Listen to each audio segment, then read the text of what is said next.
comenzamos. Mire, son asuntos muy importantes que tenemos que aclararlo.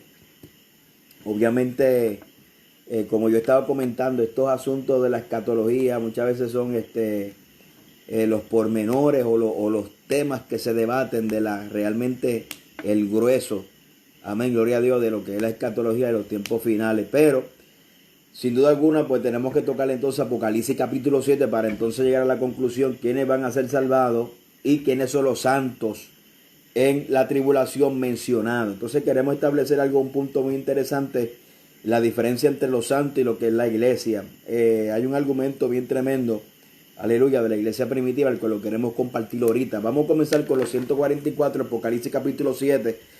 Lo leemos aquí en el nombre del Padre, del Hijo, del Espíritu Santo. Amén, amén. Dice, después de esto vio 4 ángeles en pie sobre los 4 ángulos de la tierra, que detenían los vientos en la tierra para que no soplase viento alguno sobre la tierra, ni sobre el mar, ni sobre ningún árbol. También vi otro ángel que subía de donde sale el sol, que tenía el sello de Dios vivo y que clamaba con gran voz a los 4 ángeles a quienes se les habían dado el poder de hacer daño a la tierra y al mar, diciendo, no hagas daño a la tierra ni al mar ni a los árboles hasta que hayan sellado en su frente a todos los siervos de nuestro Dios. Muy importante ese versículo 3. Y oí el número de los sellados, 144,000 sellados de todas las tribus de los hijos de Israel. De la tribu de Judá, 12,000 sellados. De la tribu de Rubén, 12,000 sellados. De la tribu de Gad, 12,000 sellados. De la tribu de Aser, 12,000 sellados. De la tribu de Neftalí, 12,000 sellados. De la tribu de Manasés, 12,000 sellados. De la tribu de Simeón, 12,000 sellados. De la tribu de Leví, 12,000 sellados. De la tribu de Isaacar, 12,000 sellados.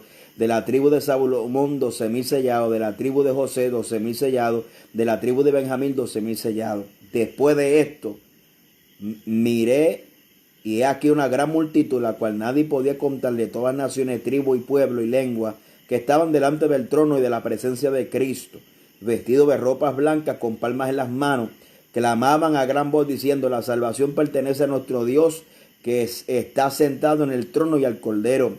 Y todos los ángeles que estaban en pie alrededor del trono, del anciano, de los 4 seres vivientes, se postraron sobre su rostro delante del trono y adoraron a Dios, diciendo, amén, la bendición, la gloria, la sabiduría, la acción de gracia, la honra y el poder y la fortaleza sean de nuestro Dios por los siglos de los siglos, amén.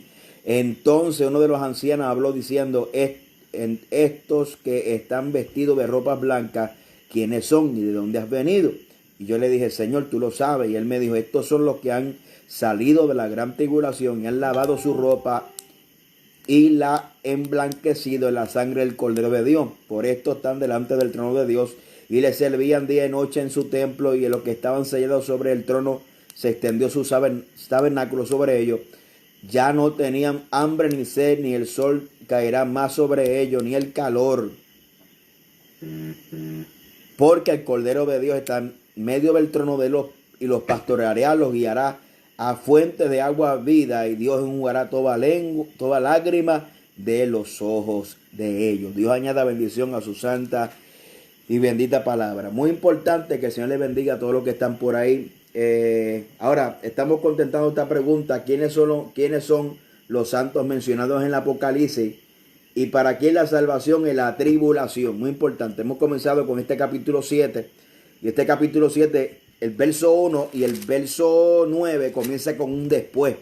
Y ese después lo que expresa es un cambio de visión. Obviamente el capítulo 6, el verso 19, termina con el sexto sello, la expresión de aquella gente, porque ha llegado el día de la ira, ha llegado el día, porque el gran día de su ira ha llegado. ¿Quién podrá sostenerse en pie? Es una pregunta de aquellos que estaban recibiendo el azote de los juicios de Dios en el sexto sello, que eran los reyes de la tierra, los grandes, los ricos, los capitanes, los poderosos, todos los siervos y todos los libres. Se escondieron en cueva y entre las peñas de los montes. Muy interesante que cuando se menciona aquí, no menciona la palabra iglesia. Eso lo vamos a ver ahorita, porque en Apocalipsis se menciona literalmente la palabra iglesia algunas 19 veces, hasta el capítulo 3, verso 22. Y en Apocalipsis capítulo 22, verso 16. La palabra literalmente. Referencia de iglesia tenemos un poquito más de eso. Gloria al nombre del Señor. Entonces, Nótese que aquella gente que recibieron el azote del sexto sello, la iglesia no está mencionada ahí. Ahora, el capítulo 7 comienza con un después, que lo que significa que es un cambio de visión, un cambio de escenario.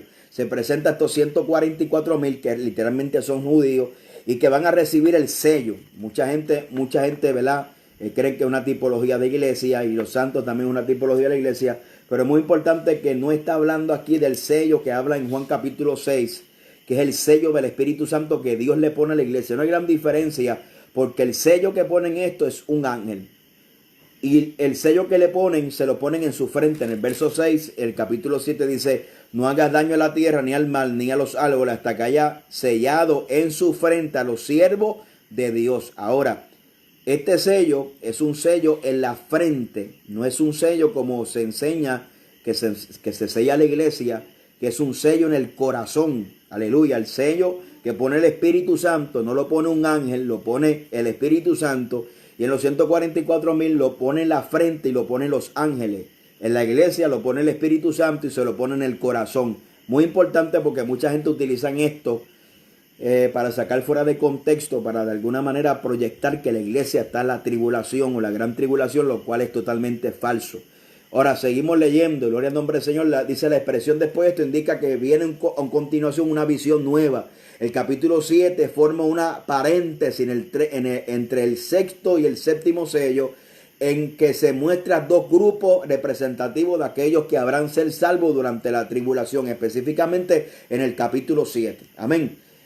Aleluya. El sellamiento. Dice que a 4 ángeles se le dio la orden de tener los juicios sobre la tierra. Aquí representa por vientos y grupos identificados como los siervos de Dios, sellados en su frente. Ahora, muy bien, ¿qué son los sellos? Hay una tipología de los sellos que bueno, dígame usted si se está oyendo o no se está oyendo. Dígame si es allá o todo el mundo me está oyendo y me está viendo. Ok, pues seguimos entonces. Existe una característica o algo que se sellaban en la antigüedad. Hay seis puntos que se sellaban. 6 cosas que se sellaban que puede tipificar este sello. Número 1, se sellaban con una marca de autenticidad y autoridad para las cartas. Mandato de la realeza. En Primera de Reyes capítulo 21 verso 8, está el capítulo 3 verso 12, está el 8:8, está el 8:10. También se sellaba como una marca de ratificación de una forma de una transacción o pacto. Nehemías 9:38, Nehemías 10:1, Jeremías 32:11 al 14. También se sellaban como un medio de proteger los libros y otros documentos de modo que no fuesen falsificados. Jeremías 32:14, Apocalipsis 5:2, Apocalipsis 5:5, Apocalipsis 5:9, Apocalipsis 6:1 y Apocalipsis 6:3. Como una prueba, también se llama como una prueba de autoridad y poder delegado. Génesis 41:42, Estel 3:10, Estel 8:2. También se llama como un medio de sellar puertas cerradas, de modo que se mantuvieran alejados de las personas no autorizadas. Daniel 6:17, Mateo 20, aquí está mal, Apocalipsis 23. Otra cosa también es como una marca oficial de propiedad, como por ejemplo sobre jarras y con tapones. Ahora, en sentido figurado, las escrituras muchas veces usan el término metafóricamente para indicar autenticidad, confirmación, propiedad, evidencia y seguridad. Entonces, estaba esta gente siendo sellados por ángel. Ya hemos mencionado la diferencia del sello que hace el Espíritu Santo a su iglesia, que no es en la frente, que es en el corazón, la produce el Espíritu Santo, y el sello a los 144,000 que son producidos por ángeles y es en la frente. Seguimos hacia adelante. Gloria al nombre de Jesucristo. Gloria al nombre de Jesucristo. Seguimos hacia adelante. Gloria al nombre de Jesucristo. Apocalipsis capítulo 14 verso 1. Después miré aquí el cordero que estaba en pie sobre el monte de Sión con los 144,000 que tenían el nombre de él y su Padre Celestial escrito en su frente. Entonces ahí vemos lo que estaban siendo sellados en el capítulo 1. En el capítulo 14, el verso 1 dice que estaba con 144,000 que tenían el nombre de él y su Padre escrito en su frente. Obviamente estos 144,000 ya habían recibido la salvación previamente durante lo ocurrido durante la salvación y ahora por medio de la protección de este sello son apartados como un grupo especial para ser un testigo de la gracia y de la misericordia de Dios en medio de los juicios. ¿Ve? Entonces, dentro de la tribulación tenemos este grupo, 144,000, de los que cual Apocalipsis capítulo 14, verso 1 lo dice. Gloria al nombre de Jesucristo. Amén. Además de los 144,000, habrá otros israelitas que serán salvos, pero muchos de ellos morirán como mártires de la fe. Los 144,000 no solo son aquellos que serán librados y perseguidos, perseverados de todos sus ataques. Ahora, la segunda parte de este capítulo 7, el verso 9 comienza con un después. Y esa palabra después lo que significa que es un cambio de visión, otro escenario. Dice, después de esto miré y una gran multitud, la cual nadie podía contar. Ahora, el verso 2, ¿quién es esa multitud? De toda nación, tribu, pueblo, lengua, que estaban delante del trono en la presencia del Cordero, vestidos de ropas blancas con palmas en las manos. Gloria al nombre de Jesucristo. Además de estos 144,000 que son judíos, la Biblia específicamente y claramente habla de esta gente. Del capítulo 7 Apocalipsis, verso 9 al 12, habla claramente. Esto no necesita ningún tipo de interpretación porque literalmente lo dice. Dice que son de toda lengua, de toda tribu, de toda nación. La segunda parte del capítulo nos muestra también que por parte de las naciones gentiles, muchos vendrán a la fe de Cristo durante la tribulación y sufrirán el martirio por causa de su fe. En la visión de Juan, cuando ve delante del trono de Cristo, es decir, una multitud incontable, en contraste con los 144,000 que provienen de las 12 tribus de Israel. Estos son de toda nación, de todo tribu, de todo pueblo y toda lengua. Las ropas blancas parecen ser vestiduras blancas mencionadas en Apocalipsis 6:11, mientras que las palmas de las manos simbolizan el triunfo, un triunfo que se le adjudica a Dios por el Padre y a Jesucristo, ya que ellos pertenecen a la salvación. La alabanza de los santos de las naciones gentiles se unen a los ángeles y todos los que están en el cielo se postran al trono de Dios para adorar y glorificar a Dios. Ahora, el verso 13 al verso 17 dice de la siguiente manera.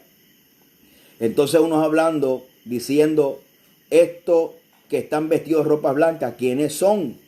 ¿De dónde han venido? Entonces, ¿qué hace alusión a eso? Hace alusión, gloria al nombre de Jesucristo, lo que dice la Biblia. Una multitud la cual nadie podía contar, la nación, todo pueblo, lengua, estaba delante del trono de Dios, en la presencia del Cordero, vestido de ropas blancas. El verso 9 nos indican que la pregunta que hace en el verso 13, el anciano, gloria al nombre de Jesucristo, hablando quiénes son estos vestidos de ropas blancas y de dónde han venido, hace referencia al verso 9 de la grande multitud de toda nación, tribu, pueblos y lenguas que estaban delante del trono de la presencia de Dios, vestidos de ropas blancas con palmas en las manos. O sea, el verso 13 hace referencia de la visión de Juan al verso 9. Y dice, yo le dije, Señor, tú lo sabes, estos son los que han salido de la gran tribulación, han lavado su ropa y la han emblanquecido en la sangre del Cordero de Dios. O sea, el proceso de salvación en la gran tribulación sigue siendo el mismo proceso ahora. Todo aquel que ponga su fe en Jesucristo será salvo. No hay otro método de salvación. Realmente, cuando la gente dicen que tienen que dejarse cortar la cabeza para ser salvo, realmente no es la guillotina que lo está salvando. Lo que lo salva es la fe en Jesucristo. Eso es muy importante que lo entendamos. Es la fe en Jesucristo. Y esa fe se produce por su fe en Jesucristo. La guillotina no puede producir salvación. No es un poder salvífico. Pero sí muere como mártires. ¿Por qué? Porque están reteniendo su fe en Jesucristo. Alabado sea el nombre de Jesucristo. Ahora, ¿qué dice la palabra? Entonces, otra vez, el verso 13, entonces es un adverbio que indica en el momento en el cual del cual se está hablando. Lo que significa que está dentro de la escena que comienza después de esto. ¿Qué significa? Que en el verso 9 hay un después y en el verso 13 hay un entonces. El entonces es un adverbio que lo que está marcando es que se está hablando dentro del mismo tema o del mismo después que hemos comenzado hablando, que después es un cambio de escena. ¿Ve? El capítulo 7 comienza con un después, que es un cambio de escena del sexto sello, y es un paréntesis entre el sexto sello y el séptimo sello. Y en el verso 7 comienza con otro después, que es un cambio de escena. Y en el verso 13 se habla de un entonces, que es un adverbio, que es lo que indica que en el momento o en el tiempo en el cual se está hablando, se está hablando dentro del contexto de ese después, de ese cambio de escena. Están en la misma escena. ¿Cuál es la escena que cambiaron luego de los 144,000? Estoy viendo una multitud de vestidas de ropa blanca, de toda lengua, tribu, nación, de todas naciones vestidas de ropa blanca. Estoy hablando dentro de ese contexto. Ahora, querer forzarle eso a una interpretación no es porque realmente no quiere decir eso. Si los 20, amén, gloria al nombre de Jesucristo. Ahora, Mateo capítulo, gloria al nombre de Jesucristo. Poderoso nombre de Jesucristo. Evidentemente la multitud que aparece en la visión celestial, Juan, son mártires, que la mayoría son santos que morirán durante la tribulación. Muchos morirán por los terremotos, guerras, epidemias, mientras que otros serán blancos de persecución del sistema del anticristo, de forma similar a los que los judíos fueron perseguidos por los nazis durante la Segunda Guerra Mundial. De hecho, el negar adorar a la bestia automáticamente los pondrá bajo una sentencia de muerte. Apocalipsis capítulo 13, verso 5, dice la palabra: y se le permitió infundir aliento a la imagen de la bestia porque la imagen hablase y hiciese matar todo lo que no adorase. De tal manera, dice la palabra, ¿verdad? De tal manera que durante la tribulación una cantidad incalculable de personas de todas naciones conocerán a Cristo como Salvador, a pesar de que serán duramente perseguidos. Posiblemente la mayoría sufrirán martirio por su pureza espiritual. Están asegurados, pues han lavado su ropa y las han emblanquecido en la sangre del Cordero, ya que la única manera de lavar los pecados es por medio de la sangre preciosa de Jesucristo, la cual fue derramada en el sacrificio de la cruz. Es por los méritos y la obra perfecta de Cristo que los pecados indignos los pecadores indignos tienen acceso al trono de Dios. Como Juan ve en su visión, la gran multitud de gentiles tendrán acceso al trono durante la tribulación. Por eso están delante del trono de Dios y le servían día y noche. Las bendiciones de estos mártires que están en el lugar de honor y prominencia, siendo el Señor de ellos de día y de noche en su templo. Esto es significativo, ya que nos muestra que en el cielo no solamente hay un lugar de descanso de las labores terrenales, sino también habrá un lugar de servicio privilegiado. Gloria al nombre de Jesucristo. Ahora vamos para este tema, para ir desarrollando este asunto. Los que no tienen, ¿por qué tienen palmas en las manos? No son iglesias. Porque a la iglesia no se le promete palmas, a la iglesia se le promete coronas, como galardones, coronas se le prometen a la iglesia. Gloria, dice la corona de la vida, aproximadamente hay 5 coronas que se le prometen a la iglesia, ¿verdad? Hablando acerca de las promesas de la iglesia. No son iglesias porque el orden cronológico, ya que la iglesia está en el cielo, al arrebatamiento ocurrido antes de la gran tribulación, por tanto no son iglesias los que salen de la tribulación. Y vamos a mencionar entonces ahorita un argumento, la diferencia que se hace de iglesia a los santos, porque esa es la pregunta que queremos contestar. Los santos, porque muchas veces aquella gente que no creen en que la iglesia pasa, o aquella gente que creen que la iglesia pasará por la gran tribulación, están tomando como si los santos fueran la iglesia que se quedó en la gran tribulación, lo cual es totalmente negativo y lo vamos a probar un poquito más adelante. Ok. Esta gente que se ven con palmas en las manos, que salieron de la gran tribulación, que el anciano le pregunta, dicen, decir que es la iglesia es aceptar un rapto parcial. No es un rapto parcial. La iglesia se va. La iglesia se va. La iglesia, la novia del Cordero, se va y está en las bodas del Cordero. ¿Por qué tienen palmas en las manos? El hecho de que Juan los ve con palmas en las manos confirma que Juan no ve lo que son iglesias, sino que son mártires. Existe un contexto histórico relacionado a la iglesia primitiva que el símbolo de las palmas.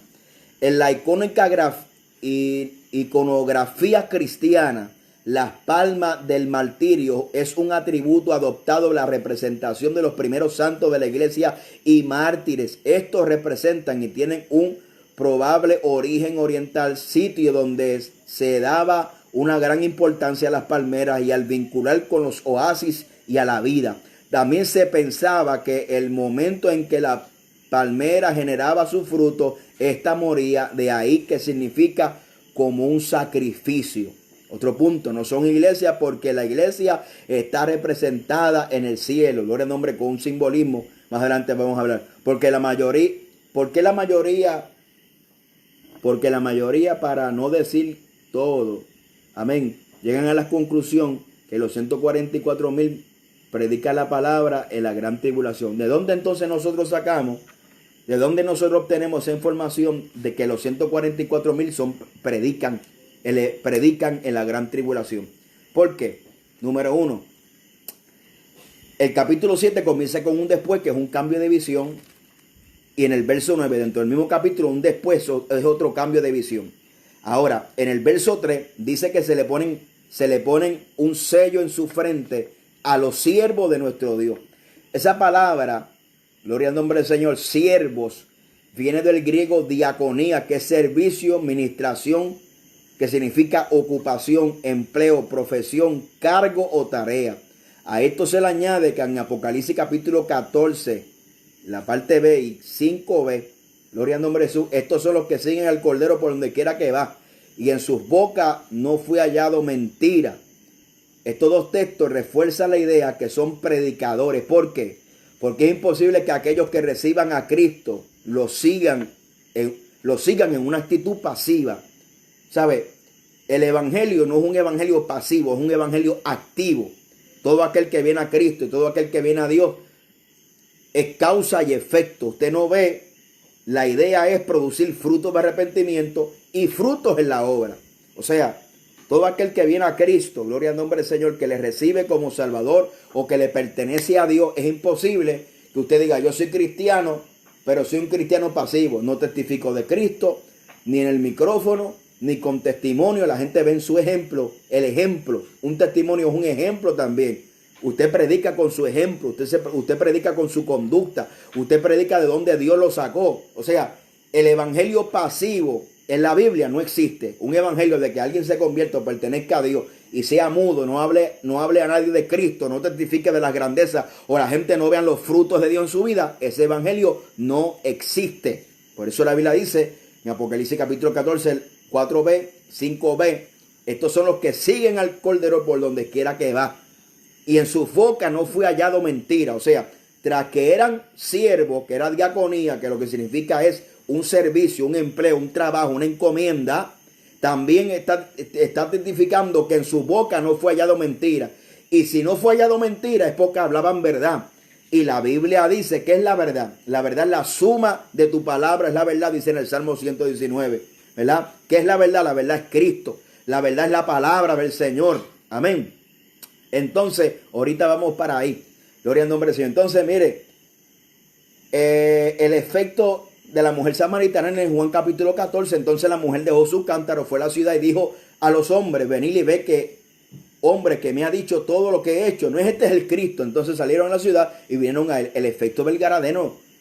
Dice, el hombre que había salido, los demonios le rogaban que lo dejase con él, pero Jesús le despidió diciendo, vuélvate a tu casa y cuenta cuán grandes cosas ha hecho Dios contigo. Y él se fue publicando por toda la ciudad cuán grandes cosas había hecho con él. Estos dos pasajes bíblicos de aquellos que tuvieron un choque genuino con el Señor produjo testimonio. Testimonio es predicación. Y estamos diciendo y confirmando y contestando la pregunta, ¿de dónde nosotros sacamos que los 144,000 son predicadores? Sencillo, porque en el verso 3 son siervos y la palabra siervo es diaconía, que es ministración, servicio, ocupación, empleo, profesión, cargo y tarea. Tras que eso en Apocalipsis capítulo 14, verso 4 y 5b, dice que seguían al Cordero por donde quiera que iba y su boca no fue hallada mentira. Y si no fue hallada mentira, porque hablaban verdad. Y la palabra es verdad. La suma de tu palabra es la verdad. Hemos dicho que no existe ningún evangelio pasivo. Todo aquel que está en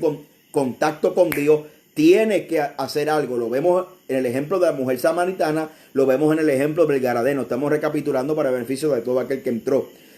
Estas son las normas de causa y efecto. Es imposible que tengan el testimonio y sean seguidores de Cristo, lo hagan pasivamente de un punto de vista como el mero hecho de salvarse ellos y que todo el mundo se pierda a su alrededor, porque el evangelio de Cristo, ¿verdad?, verdadero, no crea seguidores egoístas. El evangelio de Cristo no crea seguidores egoístas.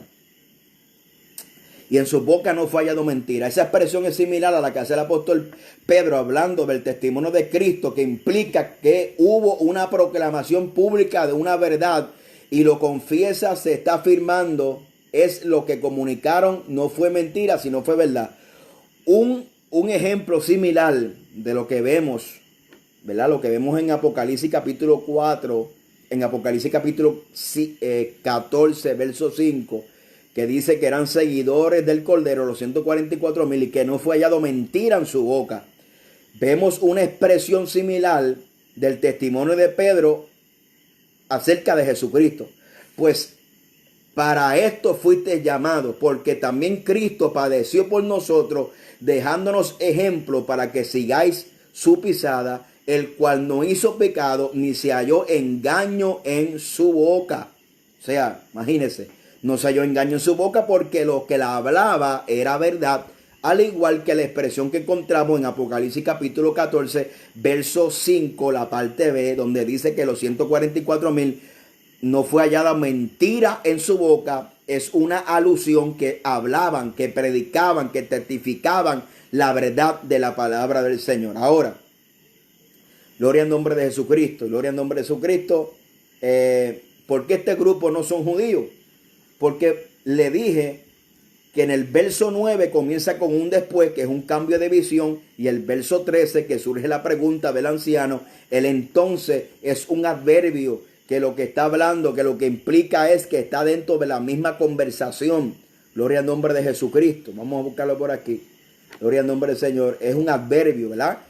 Que indica en el momento, en el tiempo el cual se está hablando. O sea, este entonces se está hablando dentro del contexto de la visión que Juan está viendo, esta multitud de toda lengua, tribu, nación y lengua que están vestidos de ropas blancas delante del Cordero de Dios, implica que es dentro de esa visión. Gloria al nombre de Jesucristo. Ahora, seguimos hacia adelante. Gloria a Dios. ¿Por qué este grupo no son judíos del verso 9 hasta el verso 17? Obviamente porque lo están diciendo en el contexto que están preguntando estos, entonces uno de los ancianos diciendo, estos que están vestidos de ropa blanca. ¿Y quiénes son los que están vestidos de ropa blanca? Lo que Juan está viendo en el verso 9. Después de esto, mira una gran multitud, la cual nadie puede contar, de toda nación, pueblos y lengua, y estaban delante del trono de Dios en la presencia del Cordero, vestidos de ropas blancas, con palmas en las manos. Gloria al nombre del Señor. Aleluya. Gloria a Dios. Ezequiel 37:21 le dijo, así ha dicho Jehová el Señor. He aquí yo tomo los hijos de Israel de entre todas las naciones las cuales fueron, y los recogeré de todas partes y los traeré a su tierra. ¿Por qué se va a predicar el evangelio en la gran tribulación? Bueno, hay una proclamación del evangelio. Ahora, Mateo capítulo 24, verso 14. Y será predicado el evangelio del reino en todo el mundo para testimonio a todas las naciones. Entonces vendrá el fin. Fíjese bien, no dice el arrebatamiento, dice el fin. No dice el arrebatamiento, dice el fin. Amén. Será predicado el evangelio para testimonio. No implica un mero anuncio vano sin resultado. Esto nunca fue la intención de predicar, sino siempre tiene un efecto positivo en el terreno, como lo indica la parábola de Mateo capítulo 13. Testimonio. En términos generales, el testimonio o dar testimonio es declarar la veracidad de un hecho, por lo cual se debe hacer la demostración. El significado de testimonio no se limita a la declaración oral o predicación, se extiende al plano de las acciones, de la conducta, de lo que el cristiano hace y deja de hacer como resultado de una vida apegada a las enseñanzas y el ejemplo de Jesús en la tierra y el testimonio de vida. Sin duda alguna, como lo dice Apocalipsis 7:9, una multitud de toda raza, nación, pueblo, lugar será salvo. Claro, esto no incluye los que fueron iglesia, ¿ve? Porque estamos hablando de los que van a ser salvos dentro de la gran tribulación. Estamos diciendo que la iglesia, lo que dice Pedro, que es necesario que el juicio comience por casa. Y ahí hay un juicio. El juicio para la iglesia se celebra primero. Obviamente, es un juicio para galardones. Pero ¿qué pasa? Sabemos que hay una iglesia que va a ser vomitada. Es vomitada porque andaba en pecado, andaba en tibieza espiritualmente. Como dice la iglesia de la Odisea, tú que dices que te has enriquecido, que no tienes ninguna cosa necesidad, pero Cristo le dice, alabado sea Dios, aleluya, en Apocalipsis capítulo 3, al mensaje de la iglesia de la Odisea, al verso 17, porque le dice que tú eres una desventurada, no era una iglesia bienaventurada, era miserable, que significa digno de compasión, pobre, ciega y desnuda, significa sin cobertura. Gloria al nombre de Jesucristo, aleluya. Gloria al nombre de Jesucristo.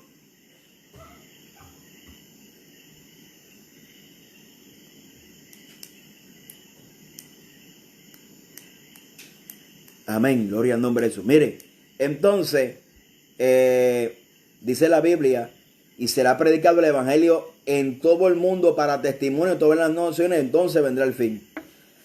Para testimonio no significa una mera predicación, anuncio sin fruto de la palabra. La palabra testimonio viene del griego, la palabra Strong 31:42. Se refiere al hecho de los misioneros, además de proclamar las verdades del evangelio, habla dando testimonio del poder de las verdades. El que rugma, aquello que llaman predicación, el mensaje tenía como especial objetivo el efecto en los oyentes. Martirium, ¿verdad? Que es la palabra que estamos hablando, la palabra griega o la palabra Strong 31:42, es principalmente subjetivo, teniendo que ver especialmente con la experiencia personal del predicador. Ahora, aquí dice en Apocalipsis capítulo 14, verso 6, 3 ángeles. Vi volar por el medio de los cielos otro ángel que tenía el evangelio eterno para predicarlo a los moradores de la tierra, a toda nación, tribu, lengua y pueblo, diciendo a gran voz, temer a Dios, dar gloria, porque la honra de su juicio han llegado, a adorar a aquel que hizo el cielo y la tierra, el mar y la fuente. Ahora la pregunta que tenemos que hacer, ¿podrá alguien darle gloria a Dios? ¿Podrá alguien adorarle? ¿Podrá alguien adorarle como en espíritu y en verdad, sin haber un genuino arrepentimiento y una conversión? Sabemos nosotros que Dios no recibe adoraciones cuando no hay un arrepentimiento, una conversión genuina. Por sin embargo, la exhortación de este ángel era que todos teman a Dios. O sea, esa palabra temer a Dios habla de una vida de piedad, una vida de reverencia, una vida en pos de Dios. Darle gloria. ¿Acaso un impío le dará gloria a Dios como Dios se lo merece? ¿Acaso si no recibe a Cristo podrá adorarle? Indiscutiblemente estos ángeles que predican producirán cosechas de almas. Ahora, ¿quiénes son esas almas? Son los santos que menciona la Biblia. Obviamente la iglesia está en el cielo, están los que están en el cielo, en las bodas del Cordero, los que fueron vomitados, desechados. Ya hay un sello sobre, ya ellos, hay un desecho, porque ya la Biblia dice que si el juicio comienza por casa, ¿dónde quedará el impío? O sea, hay un juicio por la casa, luego es por los impíos. Entonces, fíjese bien, está el grupo de la iglesia en las bodas, está el grupo de los vomitados, no hay salvación para ellos, alabado sea Dios, porque ya hay una sentencia sobre ellos, y eso lo podemos ver en las parábolas. Mateo capítulo 25, las vírgenes insensatas tocaron, le dijeron que no lo conozco, no sé de dónde, no la abrieron más tarde, se cerró la puerta. La novia tiene que llegar a la hora que es la boda. Segundo, gloria al nombre del Señor, están los 144,000 y están las cosechas de almas de los gentiles que nunca han conocido el evangelio. ¿Y cómo usted sabe eso? Bueno, aleluya. Número 1, Mateo capítulo 24, será predicado el evangelio del reino en todo el mundo para testimonio de las naciones, entonces vendrá el fin. No puede hacer referencia al arrebatamiento, porque el arrebatamiento es inminente, lo que significa que no hay nada que ate al arrebatamiento, porque puede ser en cualquier momento. Y aquí se le añade la doctrina de la inminencia a esa gran expresión que se llama Maranata, que era un saludo de la iglesia primitiva, que era la expectativa que Cristo podía venir en cualquier momento, una expectación, al igual que el apóstol Pablo en 1 Corintios capítulo 15, verso 51 en adelante, y 1 Tesalonicenses capítulo 14, verso 17 en adelante, donde el apóstol Pablo se incluye entre los vivos. ¿Por qué? Él estaba consciente, alabado sea Dios, aleluya, de que podía ser en cualquier momento la venida de Cristo. Por eso que el capítulo 5, que habla de la venida del Señor, habla de unas señales de la segunda venida. Mas, sin embargo, en el capítulo 4 está hablando del arrebatamiento, el capítulo 5 del día del Señor, que es el día de la gran tribulación, y le está exhortando a la iglesia que nosotros no estamos en tiniebla. Y también escribe la segunda carta a Tesalonicenses, capítulo 2, donde le está exhortando a que van a venir muchos diciendo que la resurrección ya se efectuó, o que el día del Señor ya vino, mejor dicho. Y él dice, no es posible. ¿Por qué? Porque tiene que manifestarse la apostasía y el hijo de perdición. Entonces, el hijo de perdición, en el verso 7 del capítulo 2 de 2 Tesalonicenses dice, pero ya el misterio de acción, el misterio de iniquidad está en acción, pero hay algo que lo detiene al presente, que la manifestación del hijo de perdición, aquel inicuo cuyo advenimiento es por obra de Satanás. Lo dice claramente las Escrituras, gloria al nombre del Señor. Y el que no quiera entender eso es porque realmente no sabe leer la Escritura o no sabe. Mire, le voy a decir una cosita muy interesante acerca de la Biblia. Mire, la Biblia hay que tener aceite para nosotros poder comprender las Escrituras. ¿Por qué? Porque el Espíritu Santo es el que los ilumina. Yo no entiendo cómo hay gente que después de servirle a Dios 20, 30 años estaban diciendo, yo estaba engañado y estaba perdido. Ahora sé que la iglesia pasará por la gran tribulación. Así no obra el Espíritu Santo, porque el Espíritu Santo dice que el Espíritu Santo guía a toda verdad y a toda justicia. ¿Acaso el Espíritu Santo tuvo que esperar 10 años, 20 años para entonces explicarte las cosas fundamentales de la doctrina, ponértelas claras? En ninguna manera. Eso es un espíritu de error, es un espíritu de mentira. Amén. El pueblo de Dios no se puede dejar engañado. ¿Por qué? Porque el verdadero arrepentimiento produce que el Espíritu Santo del día número 1 te guíe a toda verdad y a toda justicia. Si te convertiste y si te arrepentiste de verdad, el Espíritu Santo te va a guiar a toda verdad y a toda justicia. Entonces, segundo libro de Tesalonicenses, aleluya, lo dice claramente, gloria a Dios, las Escrituras. Pero hay gente que lo citan hasta el verso 4. Según Tesalonicenses capítulo 2 dice, según Tesalonicenses capítulo 2 verso 2, porque no os dejemos ver fácilmente de vuestro modo de pensar, ni os conturbe, ni por espíritu, ni por palabra, ni por carta, como si fuera nuestra, en el sentido de que el día del Señor está cerca. ¿Por qué Pablo le está diciendo, si la iglesia pasará por la gran tribulación? Y aquí lo que está hablando acerca del día del Señor, que es una referencia del Antiguo Testamento a los señalamientos de los juicios de Dios sobre la faz de la tierra. ¿Por qué Pablo le está diciendo que no te dejes engañar? El contexto de 2 Tesalonicenses es que la iglesia estaba persiguiendo persecuciones, y Pablo le está aclarando porque hay mucha gente que están diciendo que el día del Señor llegó y que la persecución es causa del día del Señor, como muchos ahora en medio de esta pandemia están diciendo, no, ya está la gran tribulación. Mire, déjese de cosas. Si usted lo que está viendo en Netflix, alabado sea de mucha gente lo que están, hermano, amén, aleluya, en otros asuntos que realmente no están sufriendo. Otra gente sí, pero la gran tribulación es mundial. Nadie se escapará, no habrá escapatoria. A todos afectará por igual. Y la gran tribulación es un evento especial, marcado. Es un Cairo de Dios. Dentro del crono de Dios, un Cairo de Dios. El día del Señor no es un día. El día del Señor es un periodo. Es la última semana. Es el día de la angustia de Jacob. No está hablando de un día. Está hablando de un periodo especial en la agenda profética de Dios. Por eso es que hay mucha gente que malinterpretan y dice, no, pero ven acá. ¿Acaso nosotros somos mejores que la iglesia primitiva? Claro que estamos conscientes que el primer mártir fue Esteban. Y que la iglesia fue martirizada y que la iglesia del segundo siglo fue perseguida. La iglesia que pertenece a la época de Esmirna, que significa amargura. Y que todos aquellos fueron perseguidos. Claro que sí. Y la iglesia todavía está siendo perseguida. Eso no va a ser nada nuevo, ni tampoco es algo exclusivo de la gran tribulación. La persecución de la iglesia siempre ha existido. De que usted no la está sufriendo ahora, no significa que no exista. Ahora, la gran tribulación será una persecución general para todos los santos. Ahora, ¿quiénes son los santos? Son los que se han convertido, los que han aceptado a Cristo en la tribulación. Gentiles que nunca conocieron a Dios, que recibieron el testimonio de Cristo y se convirtieron y han lavado su ropa aleluya, en la sangre del Cordero de Dios. Y la Biblia dice que van a estar delante del Cordero de Dios. Eso lo dice la Escritura. Claramente, toda lengua, toda tribu, toda nación. Claramente hay sí. Amén. Entonces, fíjese bien. Mucha gente quiere decir, y la respuesta es sencilla. ¿Por qué? Porque cuando la Biblia habla de pruebas y tribulaciones en el contexto de la iglesia primitiva, en las epístolas, habla de una tribulación en el momento. Es necesario que por pruebas y tribulaciones heredaré el reino de los cielos. Pruebas presentes. No te está hablando de pruebas futuras como lo es la gran tribulación. El periodo especial en la agenda de Dios.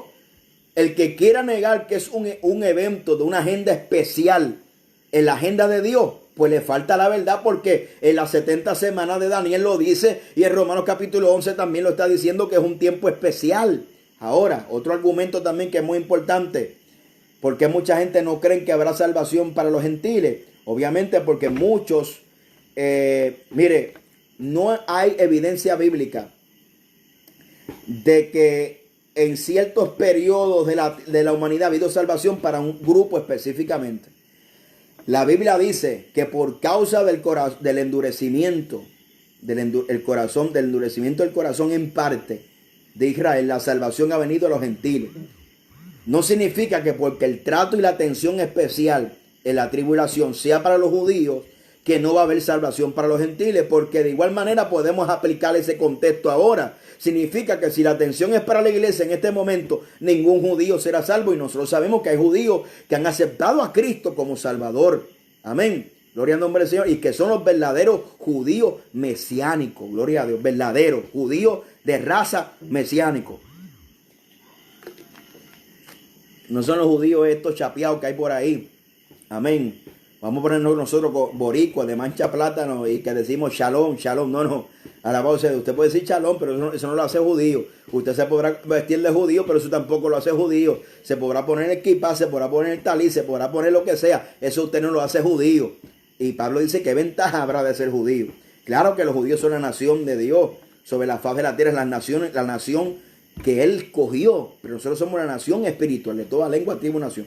Ahora, dice claramente aquí, nadie os engañe de ninguna manera, porque no vendrá sin que venga ante la apostasía, y se manifieste el hijo de perdición, de pecado y el hijo de perdición. Pero ¿dentro de qué periodo y contexto está hablando eso? Entienda el verso 2.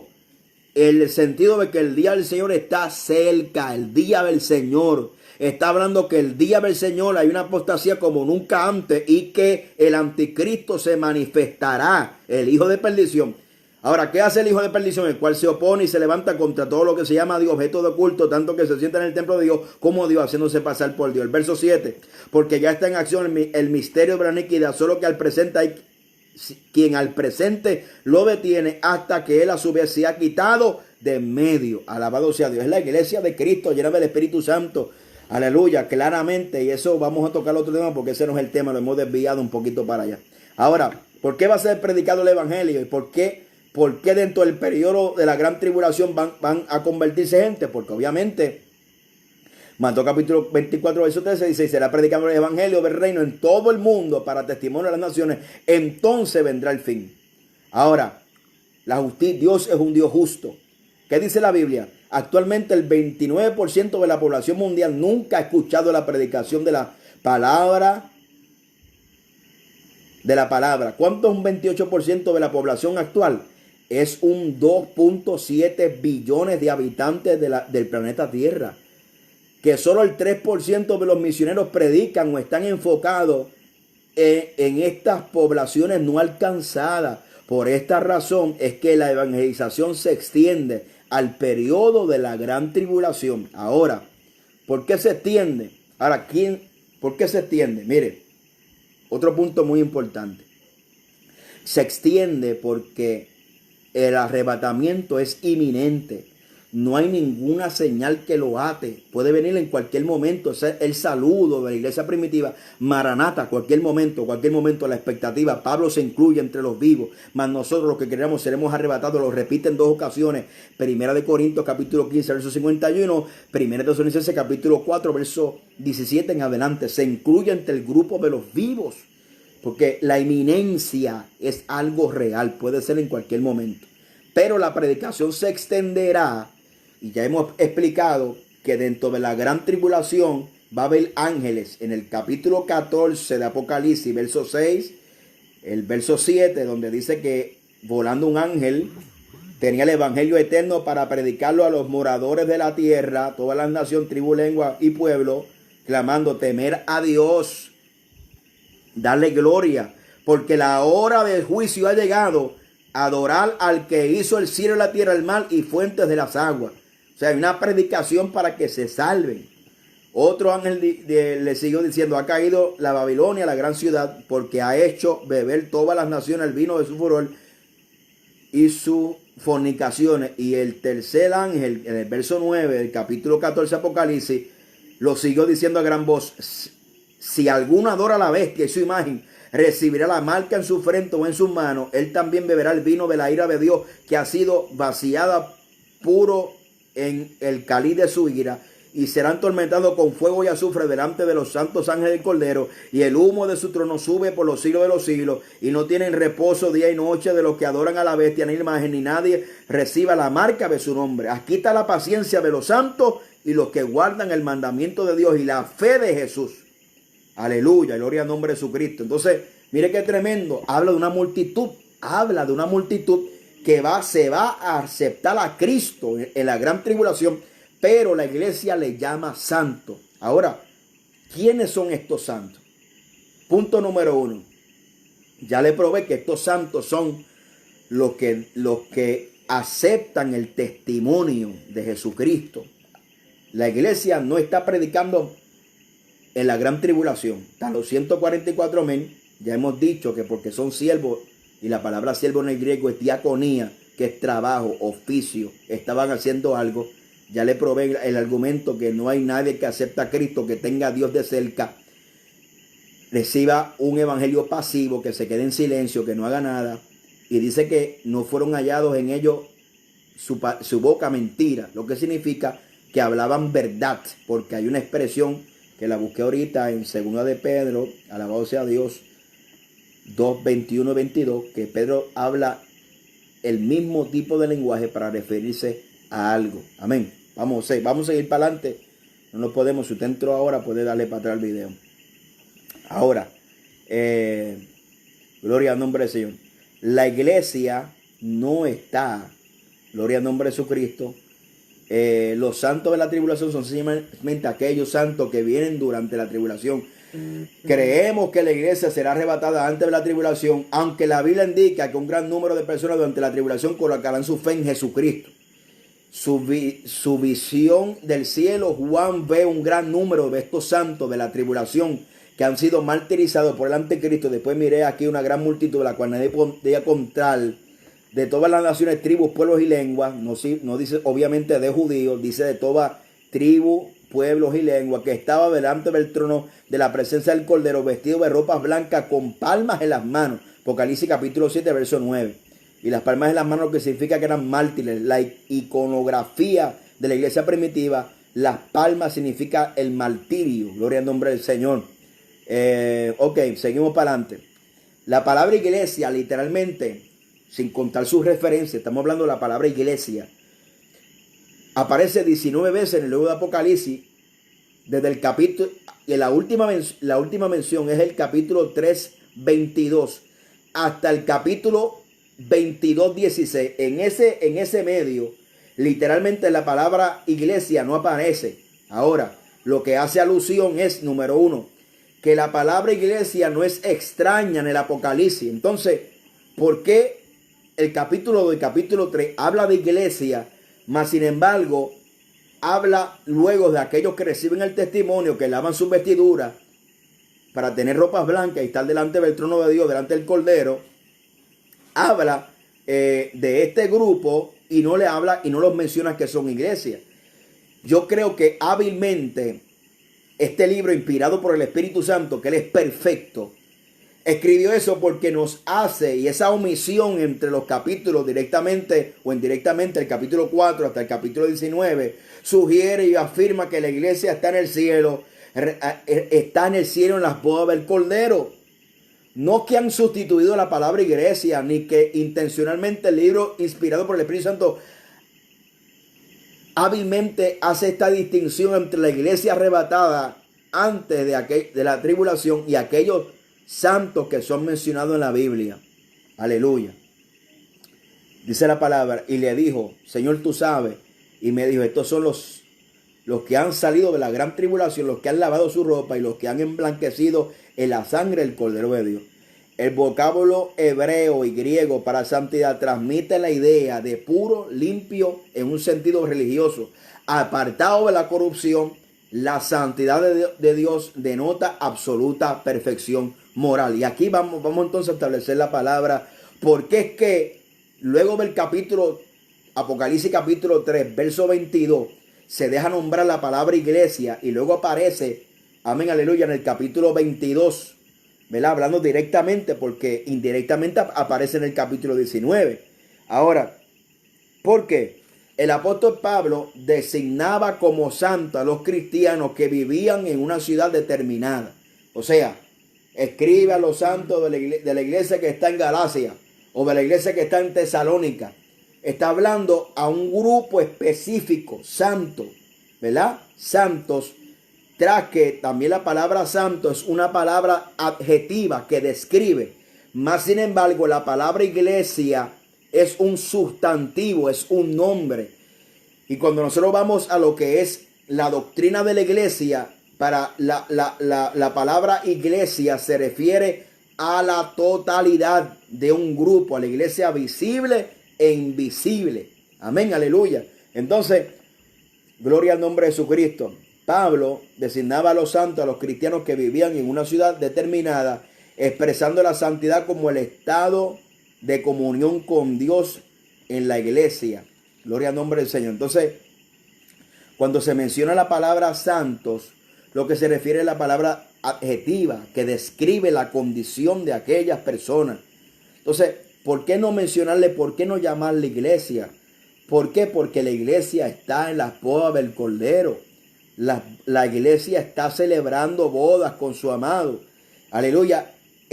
Porque entendemos lo que la Biblia dice, que la iglesia no pasará por la gran tribulación. Alabado sea Dios. Santo, santidad es un adjetivo, mientras que la palabra iglesia es un sustantivo que describe la totalidad de la iglesia, sea visible o invisible.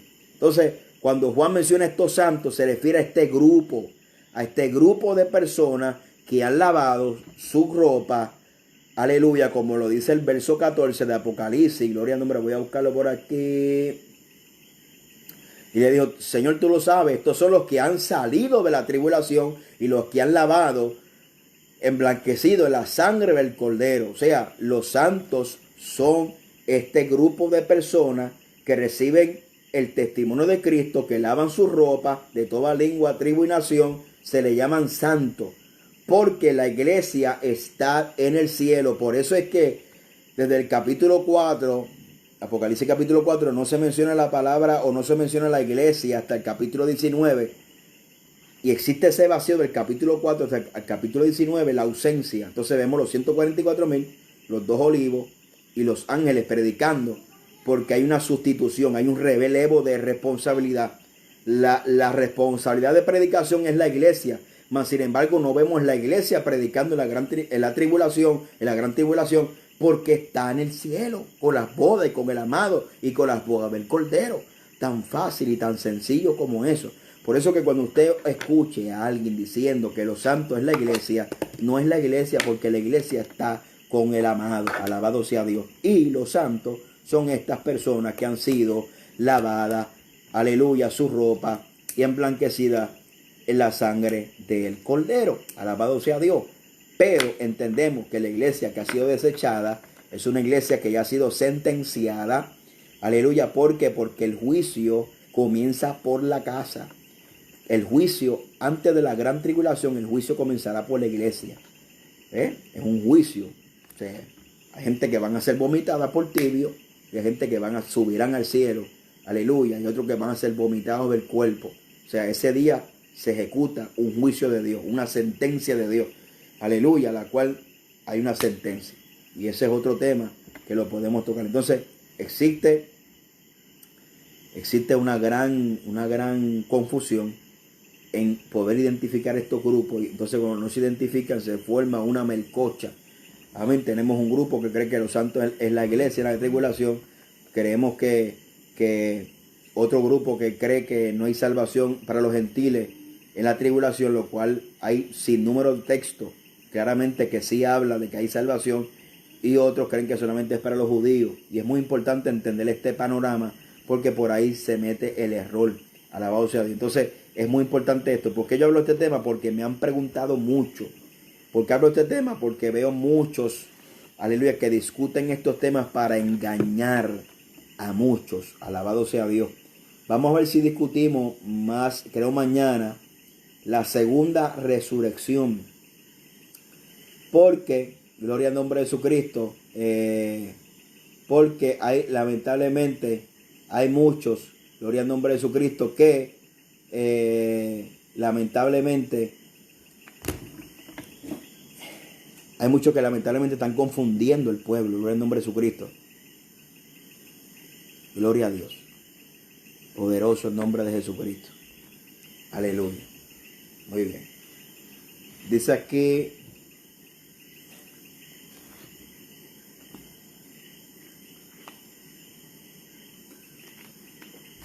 ¿cómo se salvan? Lo de la gran tribulación. Se dice que la gracia termina cuando la iglesia es arrebatada. Bueno, imagínense. En el capítulo 14 de Apocalipsis dice que se predica el evangelio eterno. Hay un cordero separado desde antes de la fundación del mundo. ¿Ve? Entonces, en el contexto de la era de la iglesia, esta es la era de la iglesia. Amén. Gloria al nombre de Jesucristo. Y esa gracia es el favor inmerecido de Dios. O sea, si nosotros decimos que en el capítulo 14, en el capítulo 7, se han lavado y emblanquecido su ropa, la sangre del Cordero de Dios, la salvación siempre será bajo los mismos términos. ¿Qué término? Recibir a Cristo en el corazón. No hay otro camino al cielo. O sea, en este siglo es por medio y los méritos de Jesucristo. No hay méritos propios. Amén. Porque claramente en Apocalipsis el capítulo 4, Apocalipsis capítulo 7, gloria a Dios, el verso 14. Estos son los que han salido de la gran tribulación y han lavado sus ropas y emblanquecido en la sangre del Cordero. Entonces, básicamente, el método de salvación sigue siendo por medio de la sangre de Jesucristo, por los méritos de Jesucristo. Por tanto, vemos la vigencia. O sea, una cosa es la era de la iglesia, el fin de la era de la iglesia, y otra cosa es la gracia de Dios, que es el favor inmerecido, que obviamente se manifiesta aquí. Por tanto, la salvación sigue siendo por los méritos de Jesucristo. También por ahí pregunta que el Espíritu Santo se va con la iglesia. Muy bien. La Biblia dice en Apocalipsis, y es un punto muy importante. Amén. Es un punto muy importante entender que el Espíritu Santo, dice la Biblia que aquí en Génesis, en el principio creó Dios los cielos y la tierra estaba desordenada y vacía, y el Espíritu de Dios se paseaba sobre la faz de las aguas, y las tinieblas estaban sobre la faz del abismo. Significa que el Espíritu Santo estaba, ¿qué? Esperando ser activado por una palabra. Cuando Cristo ora al Padre y el Espíritu Santo, obviamente el Espíritu Santo desciende sobre ¿quién? Sobre Jesús en forma de paloma. El Espíritu Santo desciende en el Pentecostés sobre aquellos creyentes y los llena, que hace residencia. Ahora la pregunta, ¿el Espíritu Santo dónde estaba? El Espíritu Santo ha estado siempre en la tierra, lo demuestra Génesis. Y cuando Cristo ora para el Padre que le envíe otro consolador, lo que está hablando es la función consolador, paracleto, alguien que esté llamado literalmente a estar al lado de él. ¿Ve? Por eso es que el Espíritu Santo, si se va de la tierra, dejaría de ser Dios. Porque Él es omnipresente también. el Espíritu Santo. ¿Sabe? Hay una mala interpretación cuando la Biblia dice que Jesús está orando para que le envíe otro y que el Espíritu Santo, gloria al nombre de Jesucristo, aleluya, y que el Espíritu Santo venga como un consolador. O sea, está hablando de que la función que tiene la iglesia dejaría de funcionar como funciona en la iglesia. Y también es muy importante entender esa función, pero el Espíritu Santo siempre ha estado, pero cuando se ora que el Espíritu Santo descienda, venga como un consolador, ¿verdad? Entonces esa función que tiene la iglesia dejaría de funcionar como lo vemos hoy, pero va a estar presente. ¿Por qué? Porque nadie puede hacer las señales que hacen los olivos si Dios no está con él. El poder mana de Dios, no mana de los hombres. Y los dos olivos dicen y se le dan, ¿verdad?, unas señales que muchos se le atribuyen a Moisés, otros a Enoc y otros a Elías. Y yo no soy de los predicadores porque a mí yo no encuentro ningún beneficio si es Enoc, si es Elías, si es Moisés. Posiblemente alguno de esos tres será. Ahora, ¿quién es? A mí realmente no me importa. Amén, gloria al nombre de Jesucristo. Pero lo importante es lo importante. Van a venir. Son dos olivos, van a estar en Israel. Amén, aleluya. Predicando la palabra. Gloria al nombre de Jesucristo. Así que Dios bendiga. Esa es nuestra esperanza. La iglesia no está... no estamos esperando, gloria al nombre del Señor, no estamos esperando el anticristo. ¿Por qué si la iglesia tiene que enfrentarse al anticristo? Pablo no lo dijo. Mas sin embargo, todos los argumentos que Pablo menciona acerca del día del Señor es que estemos alerta, que estemos despiertos, que estemos velando, que no nos engañen. Mucho error dice, otro error que comete la gente, y que estaba hablando con una persona en estos días, es que me dijo que como la iglesia va a pasar por la gran tribulación, mucha gente van a ser engañados por el anticristo. Y eso no es lo que dice la palabra. En ningún lado dice que el anticristo engañará a la iglesia. Vamos a verlo en 2 Tesalonicenses capítulo 2, el verso 9. Vamos a leer del verso 10, del verso 7. 2 Tesalonicenses capítulo 2, verso 7. Porque ya está en acción el misterio de la iniquidad, solo que hay quien presente lo detiene hasta que él a su vez se ha quitado del medio. Esa es la iglesia llena del Espíritu Santo. La iglesia llena del Espíritu Santo porque es indivisible. La iglesia, el templo, nosotros estamos llenos, somos donde el Espíritu Santo reside. Amén. Va a ser quitado del medio. Entonces se manifestará aquel inicuo. Esto tiene que ser quitado para que entonces el inicuo se manifieste. A quien el Señor matará con el espíritu de su boca, destruirá con el resplandor de su vida. Inicuo cuyo advenimiento es por obra de Satanás. Mire lo que dice la Biblia. Con gran poder y señal y prodigio mentiroso y con todo engaño de iniquidad para los que se pierden, por cuanto no recibieron el amor de la verdad para ser salvos. Por eso Dios le envió un poder engañoso para que crean en la mentira, a fin de que sean condenados todos los que no creyeron a la verdad, sino que se complacieron en la iniquidad. La palabra injusticia es la palabra griega anomai, que significa rechazo voluntario e intencional a la ley de Dios en rebelión, que es iniquidad. Amén. Entonces, fíjese bien, el anticristo no va a engañar a ninguna iglesia, sino que va a engañar a los que no recibieron el amor de la verdad para ser salvos. ¿Para qué? Porque Dios le envió un poder engañoso para que crean en la mentira. ¿Dónde en la Biblia vemos algo similar? A los que tienen la conciencia cauterizada. A los que tienen la conciencia cauterizada. Una conciencia cauterizada es cuando ya el Espíritu Santo no redarguye. Hay una continua de práctica del pecado y como no ve retribución inmediatamente, la conciencia se le adormece, se le cauteriza, ya no siente remordimiento por eso que está haciendo y Dios lo deja porque ya, pues eso es lo que dice Juan, porque hay pecados de muerte que no se deben pedir por ellos. ¿Por qué son pecados de muerte? Porque el que lo está practicando ni él mismo se arrepiente, hay muerte. Cuando no hay arrepentimiento y muerte, porque la paga el pecado es muerte. Mas la dádiva de Dios es vida eterna. Alabado sea el nombre de Jesús. Entonces, básicamente aquí lo dice claramente. Gloria al nombre de Jesucristo. Claramente lo dice la Escritura. Ahora, mire, un argumento lógico. Como muchos les gusta argumentar, un argumento lógico. Mucha gente no utiliza la hermenéutica, mucha gente no utiliza nada, solamente la lógica. Ahora vamos para la lógica. Vamos a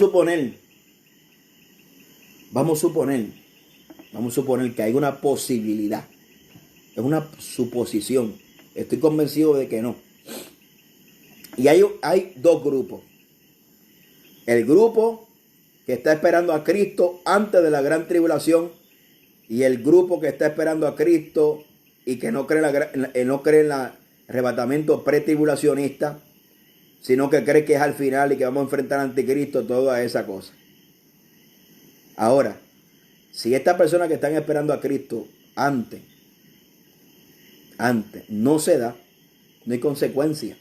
Mas sin embargo, las consecuencias de aquel que está esperando enfrentar al anticristo, la pregunta es, ¿Cristo podrá levantar a una iglesia que no lo esté esperando? Porque mucha iglesia falsa está esperando la manifestación del anticristo. Entonces, la iglesia verdadera está esperando a Jesucristo. En ningún lado en la Biblia menciona que la iglesia está esperando al anticristo. En ningún lado de la Biblia, y hay muchos argumentos donde la gente se dan con piedras en el pecho, diciendo, no, es que yo sí estoy dispuesto a sufrir por la causa de Cristo. Mírese, déjese de cosas. Alabado sea Dios que usted no está dispuesto ni a eso, ni a coger un aguacero por Cristo. Aleluya. Un argumento muy, muy interesante para probar que cuando usted escucha algunos grupos religiosos como los adventistas y como los post-tribulacionistas, que ahora son primos hermanos, diga riéndose de que los que creemos en el rapto antes de la gran tribulación, usted piensa que esta gente tiene ansia increíble de probar al mundo que ellos son los verdaderos cristianos y que para mostrarle ellos están dispuestos a pasar por los sufrimientos de la gran tribulación. Ellos desean por alguna razón desconocida por un servidor sufrir persecuciones, hambre, desconsolación, finalmente hasta perder la cabeza por el evangelio. Sin embargo, la realidad es que ningún ser humano está dispuesto, por lo menos alguien con todos sus sentidos intactos, a brincar en un foso lleno de serpientes venenosas y vidrio molido. Sin embargo, por alguna razón ilógica, esto es lo que creen algunos de los grupos que se niegan a admitir en la evidencia que el arrebatamiento debe suceder antes de la gran tribulación. Es increíble pensarlo, pero entre los que no creen en el arrebatamiento antes de la gran tribulación se encuentran inclusive varios grupos protestantes importantes. Muchos de estos hermanos, algunos de los cuales por creer en las verdades fundamentales del evangelio, yo creo que son salvos, se llevarán una gran sorpresa cuando nos encontremos allá en el cielo uno de estos días. Cuando se pregunten qué pasó, por supuesto que no habrá razón para ponernos a discutir en el cielo y decirle, ve, tenías razón, pero es para mi motivo de mucha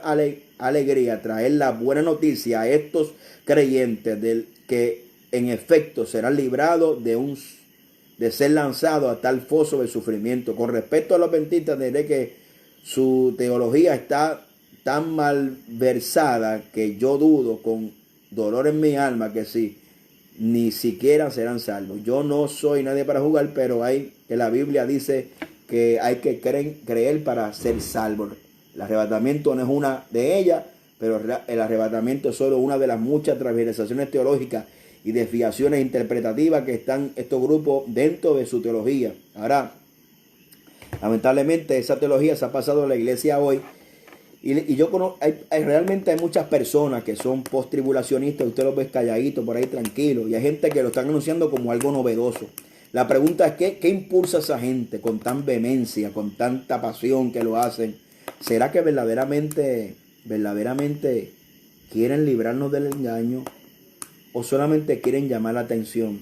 Yo he hablado con algunos de ellos por el chat, algunas horitas que he tenido libre y he hablado, y lo único que se ve es la sed de ganar una discusión. Inclusive estaba hoy haciendo unas compras porque hacía falta, fui a comprar unos víveres, como llaman en algunos países. Le dije, mire, varón, yo no contesto preguntas retóricas, y de verdad que recibo llamadas durante el día para atender muchos asuntos, problemas matrimoniales, que si aquello, que si lo otro, ora por fulano, para estar invirtiendo mi tiempo en una discusión vana que no me va a cambiar a mí, ni yo tampoco lo voy a cambiar a ustedes. Sin embargo, la contestación de él, yo le dije, bueno, yo soy pastor 20 años, llevo 20 años predicando, soy nacido criado en el Evangelio, he viajado, qué sé yo, algunos 15 países predicando la palabra, porque es que a veces hay que decirlo, usted me entiende, a veces hay que decirlo, porque la gente se cree que uno nació, usted me entiende, que uno viene de que uno se chupa el dedo, usted me entiende. Y lamentablemente hay gente que la Biblia dice que la sabiduría se muestra por la mansedumbre, ¿verdad? Y muchas veces la gente quiere ganar simplemente discusiones. La apologética no es para ganar discusiones. La apologética es para lograr convencer a los que están turbados o a los que tienen duda. Alabado sea Dios. Aleluya, gloria al nombre de Jesucristo. Dice aquí otra pregunta: ¿quiénes son echados en el lago de fuego? Serán echados en el cuerpo en el cual pecaron. Amén. Porque habrá una segunda resurrección para confusión. Muchos serán resucitados para vida y otros serán resucitados para eterna confusión. El infierno simplemente es un estado de espera de la segunda muerte, que es la eterna separación de Dios. Se le probará su culpabilidad delante del trono del juicio blanco y serán lanzados vivos al lago de fuego y azufre. Amén.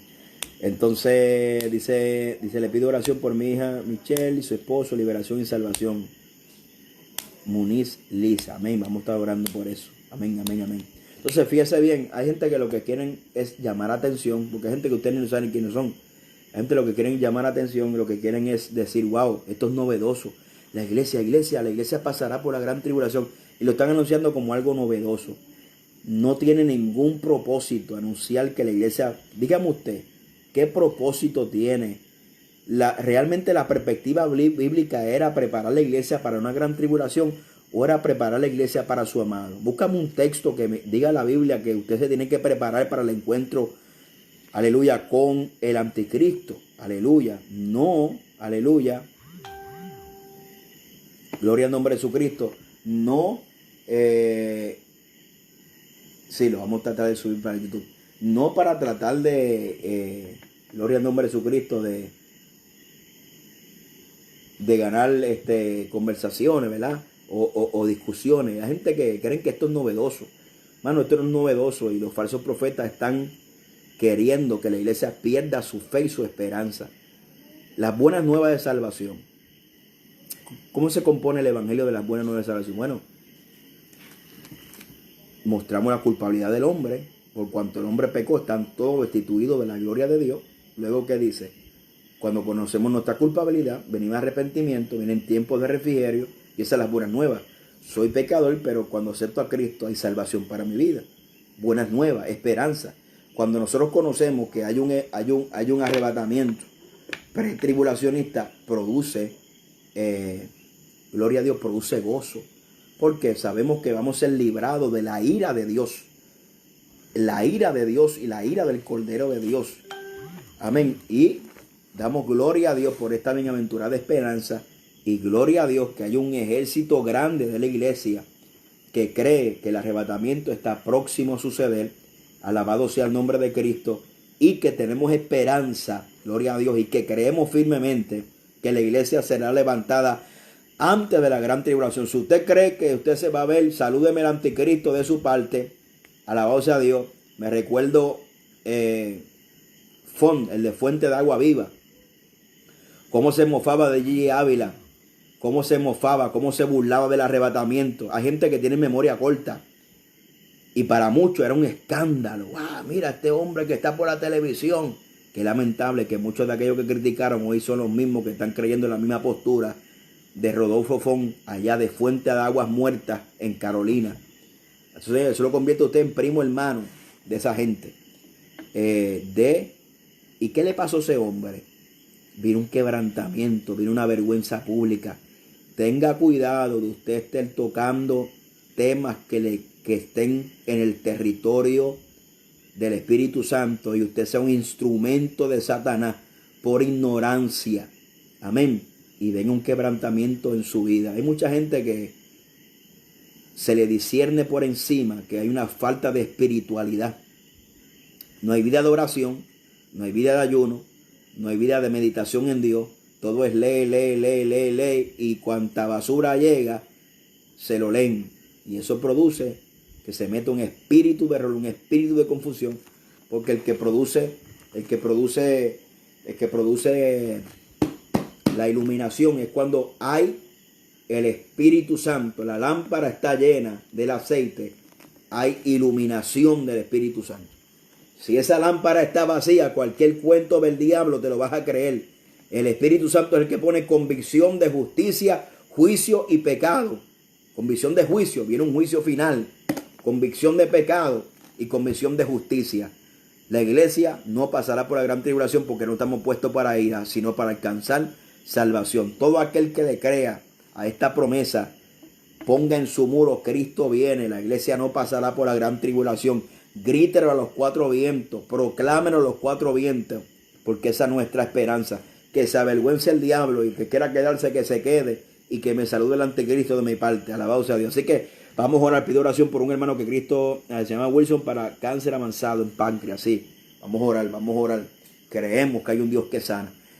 Vamos a orar. Padre, en el nombre de Jesús, mira las peticiones que han presentado tus hijos, mis hermanos que están aquí presentes, los que me han llamado durante la semana para las peticiones. Padre, en este día de peticiones: matrimonio, liberación, finanza, liberación, sanidad, restauración. Creemos, Dios de gloria, que tú eres un Dios que para ti no hay nada imposible. Que lo que es imposible para el hombre, para ti es posible. Padre, rompe las cadenas, liberta al cautivo.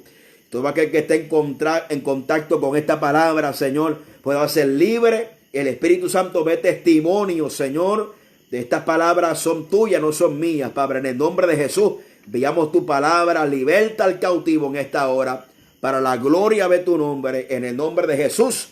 Amén y amén. Así que Dios me lo bendiga. Que la gracia y la paz de Dios sea sobre cada uno de ustedes. Sigamos venciendo. Javier, vamos a estar orando por eso. Amén, amén. Que la gracia de Dios sea sobre cada uno de ustedes. Amén. Y sigamos venciendo, porque, aleluya, Cristo viene ya. Aleluya, llene su lámpara de aceite, ole, vigile, espere el amado, que Él va a llegar. Alabado sea Dios. Así que Dios me le bendiga. Un abrazo para todos. La iglesia local, que el Señor me le continúe bendiciendo. Esperamos que esta situación pase ya en el nombre de Jesús. Aleluya, nos podamos reunir nuevamente como iglesia. Si no, que suene la trompeta y volaremos para el cielo, porque esa es nuestra esperanza. Hay una fiesta que nos está esperando en el cielo. Alabado sea Dios. Así que Dios me le bendiga. Aleluya. Un abrazo hacia adelante en Cristo. No se rinda. Siga venciendo. Siga creyéndole a Dios. Persevera hasta el final. Manténgase creyendo a Dios, que Dios guarda lo suyo. Aleluya. Y tenemos un Dios todopoderoso. Así que Dios me le bendiga en el nombre de Jesús. Hacia adelante.